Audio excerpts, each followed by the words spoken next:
This is Jarrod Horak, and in this video, I will take a look at Pool 5 of the Kentucky Derby Future Wager. And this pool runs from Friday, March 14th through Sunday, March 16th, and it's going to close at 6 p.m. Eastern Time on Sunday.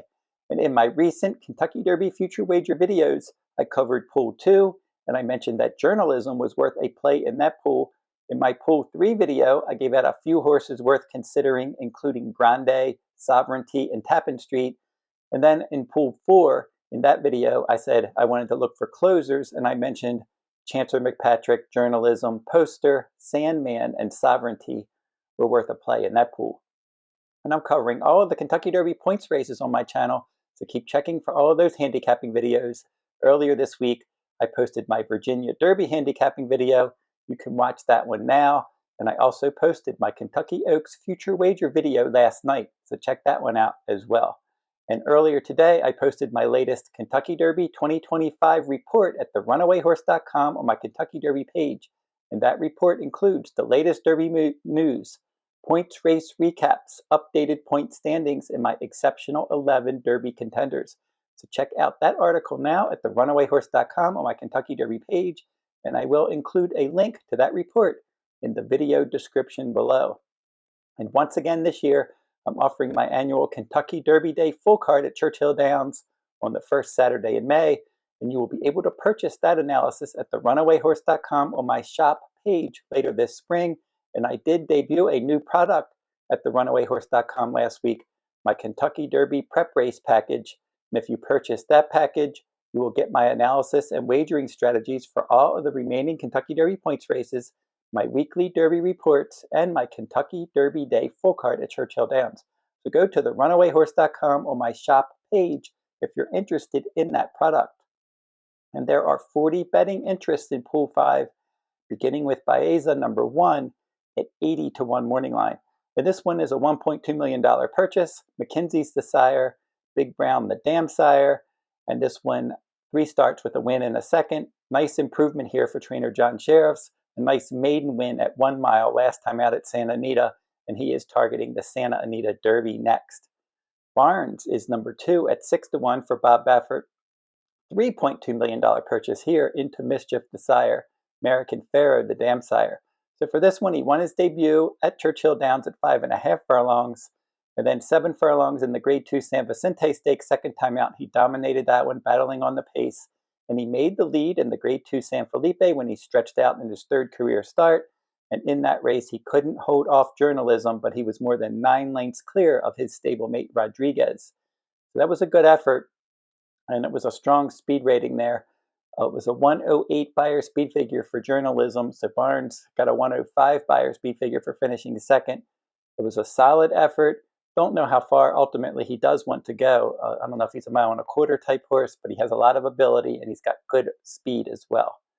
Number 3 is Built at 80 to 1 morning line for trainer Wayne Catalano, and he hit the board after winning the Gunrunner Stakes. Slow early, fast late. He controlled the pace. He hit the board in the Grade 3 Lecomte, missed by a neck there, and the Grade 2 Risen Star. He was 3rd, beaten 9 lengths.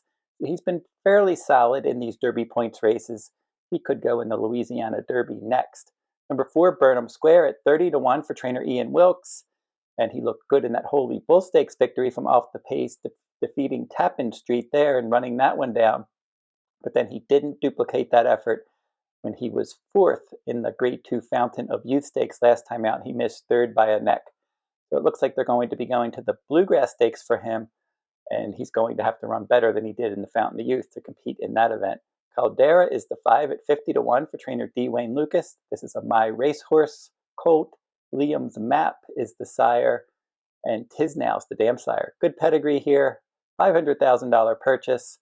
Nice improvement when he added blinkers and Lasix and broke his maiden at 1 mile and a 16th at Oaklawn.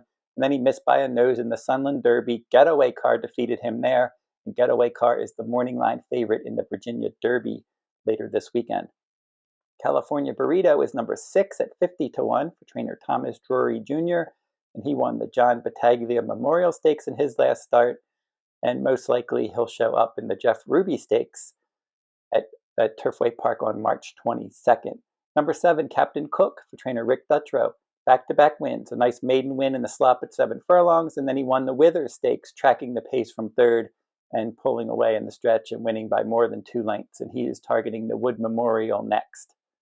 Number 8 is Chancer McPatrick, and he's 30-1 for trainer Chad Brown. And for this one, he won 2 Grade 1s last year, the Hopeful and the Champagne. Then he was 6th in the Breeders' Cup Juvenile. And then after the Breeders' Cup Juvenile, he came out of that race, and he actually had a quarter crack. He had an ankle injury. He had some ankle surgery on the off-season. They added blinkers in his first start this year, the Tampa Bay Derby. He showed improved tactical speed, ended up finishing a clear second. Owen Almighty controlled the pace from the inside post there and won that one easily by more than 3 lengths. Chancer McPatrick, an inside stalking trip, clearly second best. The Bluegrass is probably next for him, and look for him to move forward in that race. $725,000 Son of Mackenzie. Number 9, Chunk of Gold. In his debut, he won that one at Turfway, and then he, in the Leonidas Stakes, rallied to finish second at Turfway there at 1 mile. And then last time at Fairgrounds in the Risen Star Stakes, he moved over to the main track. He was 43-1, and he was second behind romping winner Magnitude there. And good effort from off the pace in that last race in the Risen Star. And he'll have another Kentucky Derby points race in the near future.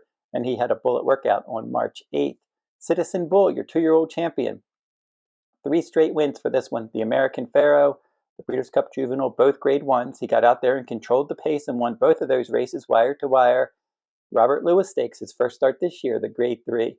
Rodriguez, his stablemate, and Madaket Road were both in that race as well, but Citizen Bull was able to control the pace and beat both of those horses. He won that race by more than 3 lengths. The Santa Anita Derby's next.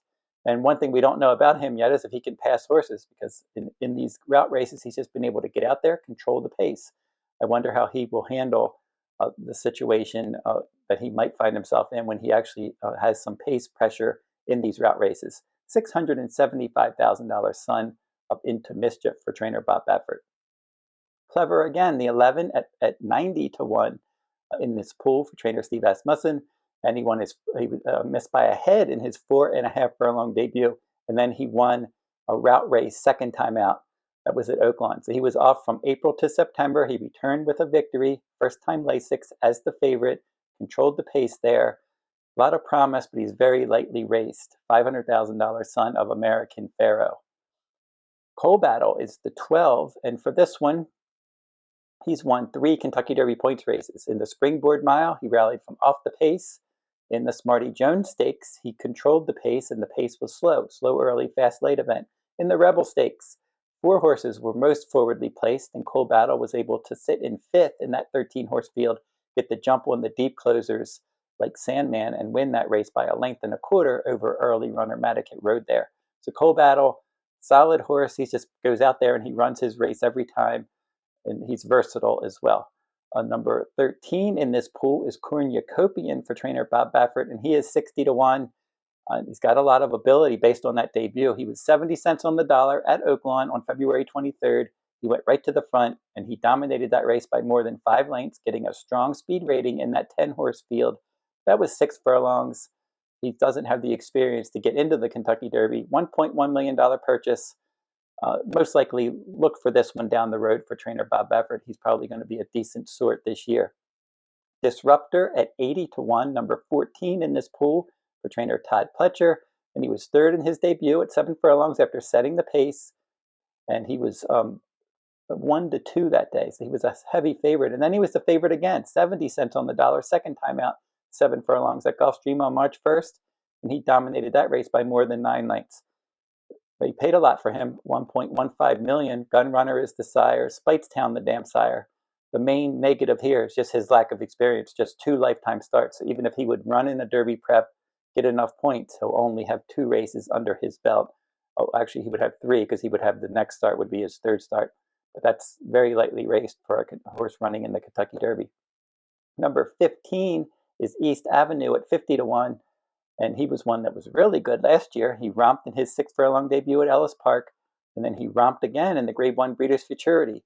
The thing that he had going for him those days is he was able to get out there and set the pace. And in his last 2 starts, he was not able to get out there and set the pace, and he finished 9th in a 10-horse field in the Breeders' Cup Juvenile after stumbling badly at the start, beaten favorite there. And then in his return in the Grade 2 Risen Star Stakes, Magnitude was able to get out there and set the pace. East Avenue, chased from second, just came up empty. He was 10th, beaten 22 lengths in a 12-horse field. Bluegrass Stakes, most likely next for him. He had a bullet workout at Fairgrounds on March 10th, and you got to figure he could be a need to lead type. And if they do run in the Bluegrass, the instructions have to be get this horse on the lead. Number 16, Flood Zone for trainer Brad Cox, and he was second in his debut. And then he won a maiden race, a Florida-bred maiden race, second time out at Gulfstream Park at 6.5 furlongs. And Victor Barboza was his trainer then. Then he moved to the Brad Cox barn, ran in the Grade 3 Gotham Stakes, and he dominated that race. He was all over the pace, won by more than 3 lengths. It looks like he's going to be heading to Maidan in Dubai for the UAE Derby for his next start. Number 17, Garamond for trainer Chad Brown. This is a son of Uncle Mo, and he was good in his debut. A solid stalk and pounce victory at 6.5 furlongs at Tampa Bay in January. And then in the Gotham Stakes, a solid third there. Just his second career start. He was the favorite in his debut. He was 5-1 in the Gotham. Wasn't embarrassed there. Most likely going to the Wood Memorial next. And he's that kind of horse for Chad Brown that it's too late probably for the Derby, and they're probably not going to rush him and go that direction. But Chad Brown's had horses like this a few times, early voting, and was one that was able to do well. Cloud Computing. Those horses were lightly raced. They skipped the Derby. They ran in the Preakness. Both of those horses won the Preakness, and maybe Garamond is going to be Chad Brown's horse that could end up showing up in the Preakness Stakes this year. Number 18, Getaway Car for Bob Baffert. He is 40-1, 7 starts, 3 wins in 2 seconds. He won the Grade 3 Best Pal Stakes early in his career, in his second career start. He was second in the Grade 1 American Pharoah. He was 4th in the Breeders' Cup Juvenile. He was second in the Grade 2 Los Al Futurity. And then he won the Sunland Derby as my top choice by a nose over Caldera. Mentioned that one earlier for trainer D. Wayne Lucas. Likes to get out there and set the pace. He's in the Virginia Derby. He's the morning line favorite there, and he's probably the one to catch in that race. Gosger, number 19 at 50-1 for trainer Brendan Walsh. And for him, he's actually 90-1 here, so that's a huge price. So 6 furlong debut. He was second that day, a clear second, and then they stretched him out to a 1-turn mile second time out, added Lasix, and he broke his maiden by 1.5 lengths. Another one that he has promise. He's done not much wrong yet, but he's only run 2 times. Number 20, Grande, another lightly raced horse, and he's 2 for 2 for trainer Todd Pletcher. Good pedigree here. Curlin, the sire. Warfront, the dam sire.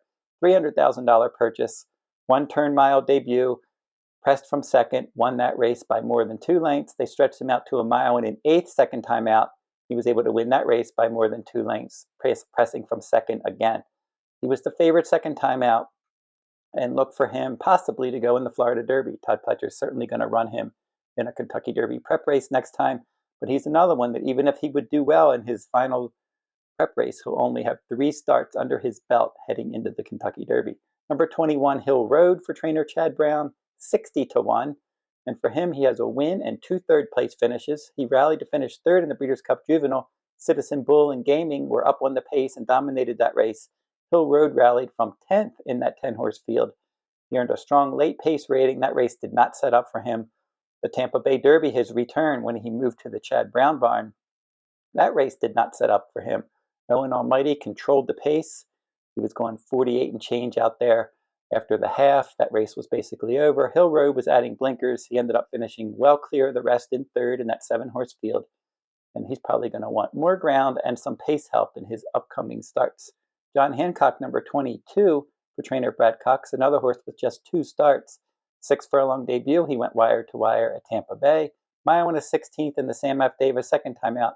Was all over the pace, and he was able to defeat Owen Almighty by just a half length, and then Owen Almighty did come back, and he won that Tampa Bay Derby. And then John Hancock was entered in the Virginia Derby, but they're going to reroute him to the Louisiana Derby on March 22nd. Journalism, number 23, he's 3-1. He's your favorite in the Kentucky Derby pool, $825,000 son of Curlin, Uncle Mo the dam sire, and this one is 3 for 3 around 2 turns. Broke his maiden when he stretched out to 1 mile second time out. And then when he sat in mid-pack in a 10-horse field that day, and then he sat in second place, and then he dropped back a little bit to 3rd in the Los Al Futurity, but he was always within striking distance, and he easily went past Getaway Car, and he won that one by more than 3 lengths. And then he earned that 108 Beyer speed figure in the Grade 2 San Felipe. When he tracked from fourth, he was never further than a couple lengths back, and he was able to run down Barnes and win by a length and 3/4, and Barnes was 9.5 lengths in front of the show finisher. So journalism, Santa Anita Derby is next. He'll be the favorite there. He should like a mile and an eighth, and then even longer distances than that, probably a mile and a quarter. He says that kind of horse that has that tactical speed, and he has a good finishing kick as well. Number 24, Luxor Cafe, 40-1. And for this one's a Japanese horse, and he won his last 3 starts. So we'll see where he ends up. Maybe he'll go in the UAE Derby. We'll see where he ends up in his next start. But he's already won at a mile and an eighth. So if he does go into the Kentucky Derby and he makes it, probably won't have any problem with the mile and a quarter distance. American Pharaoh is the sire and more than ready, the damn sire. Madaket Road, the 25. Number 25 at 40-1. Trainer Bob Baffert here, and he's run 4 times with a win, 2 seconds, and a third. He began his career in the Bob Hope, a Grade 3 stakes race, and he finished second there behind Bullard. Then he broke his maiden in a maiden special weight sprint. They stretched him out in the Robert Lewis. He was best of the rest in third behind Citizen Bull and Rodriguez. And then in the Rebel Stakes, he went out there and he set a legitimate pace, 22 and change, 45 and change. Couldn't hold off Coal Battle, but he did hold off Sandman by a half a length for the runner-up spot. He's got a lot of speed. He's had some bullet workouts. So on March 8th there, he had a bullet workout. And we'll see where Bob Baffert decides to send him next. Maybe the Arkansas Derby, we'll have to see. Neoequos, number 26 at 80-1 for trainer Safi Joseph Jr. And he stretched out last time in the Fountain of Youth. He set the pace. He was third there, just holding on to third. Burnham Road was right behind him, a neck behind that one. So for him, he's got some ability, but I think he's more of a sprinter. I don't think he really wants to go much further than a mile and a 16th. Owen Almighty, number 27, 30-1 for trainer Brian Lynch. And for this one, he's run 6 times, and he's able to finish in the top 3 in 5 of those 6. He actually finished in the top 3 of all of his races, but he was disqualified in the Pasco Stakes when he won that one. He was placed 5th through disqualification that day. And then in the Sam F. Davis Stakes, he battled on the pace with John Hancock. He was clearly second best. And then he controlled the pace in the Tampa Bay Derby. Mile and a 16th, 23 and change, 48, 112 and 2. So he was just out there just loving life on the front end under Irat Ortiz Jr. from that inside post. So everything went his way in that last race. And now they got to decide, because before the Tampa Bay Derby, they said they were using that race as a prep race for the Pat Day Mile on the Kentucky Derby undercard. But then he won the Tampa Bay Derby. He has enough points to run in the Kentucky Derby. And you got to think that the owners want to run in the Kentucky Derby. The trainer was maybe taking a cautious approach and running in the Pat Day Mile. But a lot of times you hear this each year, horses have enough points, and then they just end up running in the Derby because they have the points and they might as well take a shot at it. So we'll see what they end up doing with Owen Almighty. Don't know how far he wants to go, and he did have everything his own way in that Tampa Bay Derby. 28 is Poster, and he's 80-1 for trainer Owen Hardy. Won his first 3 starts, including the Grade 2 Remsen from off the pace. And then he was third in the Sam F. Davis. That race did not set up for him. John Hancock, Owen Almighty dominated that race out front. So Poster, he's been working at Turfway Park, and that's his home track, and we'll see where they end up running him next. Praetor, number 29 at 80-1 for trainer Chad Brown. Back-to-back wins, 1-turn miles. Last September, he broke his maiden, and he defeated Sovereignty that day by a neck, just holding on. And then in his return at Gulfstream Park on March 9th, he won that race by more than 7 lengths. So he's one that has some ability. He's got to run faster. His speed ratings aren't great up to this point, but he did run well in those 2 1-mile races in his last 2 starts. Rapture, number 30 at 80-1. He's in the Virginia Derby, and he was second in his debut. Vassimo defeated him there, and he was more than 12 lengths clear of the show finisher. Vassimo came back and won his next start, and then Rapture came back and graduated in his next start at a mile and a 16th at Oaklawn by more than 6 lengths. So he went from a 1-turn mile to a mile and a 16th, dominated there. 2 career starts, going into the Virginia Derby now at a mile and an eighth, $300,000 son of Uncle Mo, and he has good tactical speed. River Thames for trainer Todd Pletcher, number 31 at 30-1. Back-to-back wins in 1-turn races at 6 furlongs and 1 mile at Gulfstream. And then in the Fountain of Youth, he pressed, he led, He couldn't hold off Sovereignty, but he was clearly second best. He's another one lightly raced, has good early pressing speed, but just don't know how far ultimately he wants to run. Number 32, Rodriguez, 40-1 for trainer Bob Baffert, a son of Authentic, $485,000 purchase. Second in his sprint debut, romped by 7 lengths at 1 mile second time out. And then he was second in the Robert Lewis. And then last time in the San Felipe, he was third, beaten 11 lengths. He's got some talent. I think they're going to try to remove blinkers and get him to relax a bit. And maybe he wants to get to the lead like he did in that maiden victory. Number 33, Sand Devil, a New York bred for trainer Linda Rice at 80-1. Won his first 3 starts, including the Damon Runyon Stakes, a New York bred stakes race. And then in the Gotham Stakes, he was up on the pace and he was second best there. He's another one that all of his races around one turn. Don't know how far he wants to go, but he is a decent New York bred. Number 34, Sandman at 20-1. And he's one, a son of Tappan and Distorted Humor's the damn sire. And he's got plenty of stamina. He ended up winning an optional claiming race late last year. And then in the Southwest Stakes, stumbled badly at the start, missed by a length behind Speed King, who was setting the pace. Sandman was probably best in that race. And then in the Rebel Stakes, he was far back, racing wide, rallying nicely in the stretch, was third, beaten a length and 3/4, and he galloped out in front as the beaten favorite. Arkansas Derby's next for him, and if he can get the right setup and right kind of trip from off the pace, he could win one of these points races. Number 35, Sovereignty at 5-1, and he is my top-ranked Kentucky Derby contender. He always has been my top-ranked Derby contender, and it was nice to see him break his maiden when he went from 6 furlongs in his debut to finishing 4th there, where he ran out of ground, to a 1-turn mile when he missed by a neck, to then a mile and a 16th in the street sense when he went last to first and won that by 5 lengths at the end of his 2-year-old season. And then he returned in the Fountain of Youth Stakes, and he rallied from off the pace in a 6-horse field, went last to first, and he won that one by a neck. Wants to go longer. He's one that I think mile and an eighth, mile and a quarter, he should get better as he races and as distances increase. Number 36, Speed King at 50-1 for trainer Ron Moquette. He was in good form, finishing second in the Southwest, second in the Springboard Mile, first in the Southwest. And then in the Rebel Stakes, he stuck the pace and he wasn't able to run well there. He finished 10th. So he's one, if you look at his 2 really good stakes efforts, he was all over the pace and he had to sit back in 4th in that last start. So I think in his next start, they'll probably get aggressive on him right up on the pace. Number 37, Tappan Street, 40-1 for trainer Brad Cox.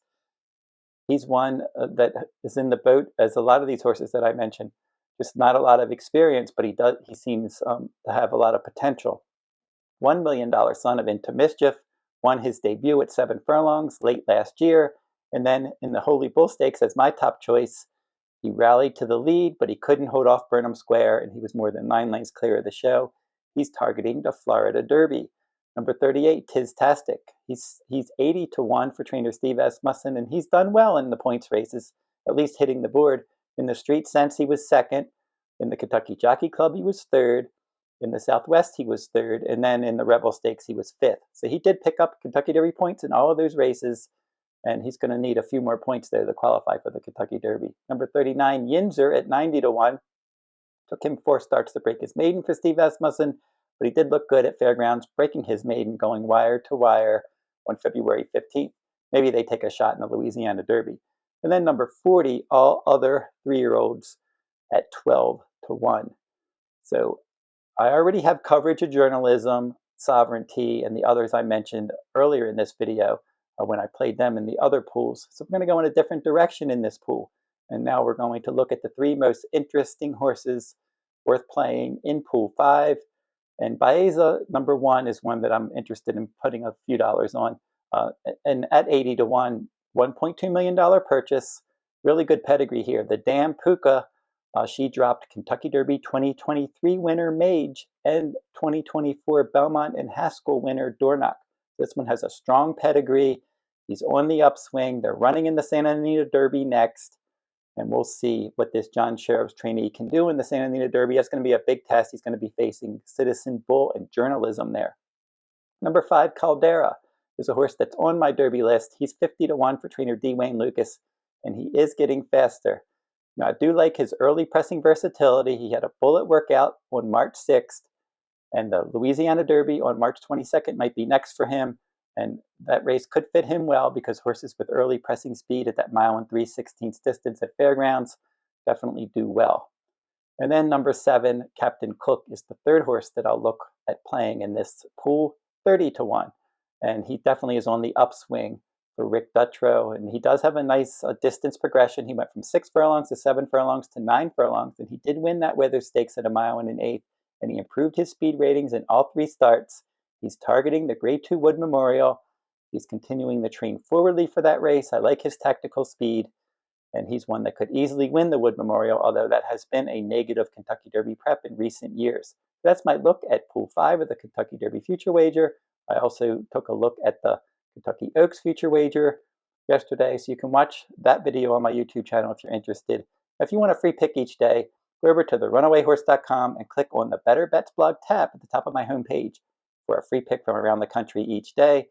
And like, comment, and share these videos if you like them. Subscribe to my channel as well. It's free to subscribe.